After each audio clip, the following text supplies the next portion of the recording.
This man isn't just the most generous billionaire in the world, but is also known as the czar of the Indian IT industry. He took over WIPRO at the mere age of 21 years and brought about an IT revolution by taking advantage of IBM leaving the country. In his 50 years of leadership, Azim Premji had the revenues of WIPRO grow from $2 million in the 1960s to $7 billion by 2014 by a whopping 3,500 times. But do you know how it all began? Azim Premji's father, Mohammed Premji, was an already established rice merchant and founded Western Indian Vegetable Products Limited in 1945.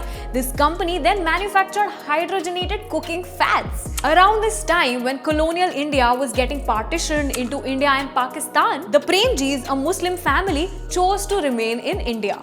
Unfortunately, he passed away in 1966, and Azim Premji, who was then studying engineering at Stanford University, had to come back to India to take the reins of the company at 21 years of age, which obviously did not sit right with the stakeholders. Still, he owned 90% of the company now, so there was little they could do aside from criticizing and doubting his skills. To their surprise, he turned out to be amazing at his job. He soon started expanding the company and diversifying its product line to produce hydraulic cylinders, toiletries, soaps, and lighting products. Now, because he was entering new markets, he dropped vegetable products from the name of the company and named it WIPRO, as in Western India Palm Refined Oils Limited in 1977. Now, the biggest turning point in Premji's career was just around the corner. There are very few things that our governments have done that have had the kind of positive impact on our country than the following.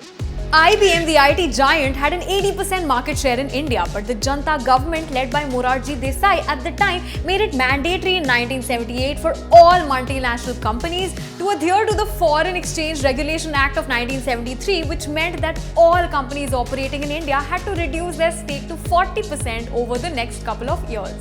IBM refused to comply and left India. Even though the country was a mess initially when that happened, it was a blessing in disguise, especially for WIPRO.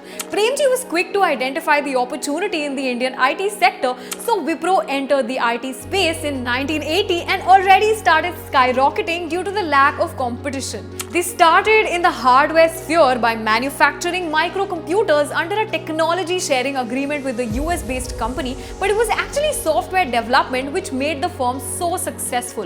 Premji made sure to hire the best people and provide them with rigorous training. Plus, there was a huge pool of super smart techies in India who were willing to do the same work for much less money compared to their American counterparts. So their focus became developing custom software for export majorly to the US. This led to WIPRO's stock value shooting through the roof in the 1990s, making Premji one of the richest entrepreneurs in the world.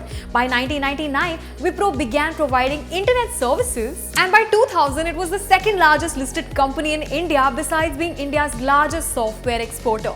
Despite being uber rich, this man is known for being notoriously frugal. He drove the same Toyota Corolla for decades, always booked economy class flight tickets and stayed in company guest houses instead of hotels. In 2001, he established the non-profit Azim Premji Foundation, through which he aimed to improve the quality of education in elementary schools in rural regions throughout India.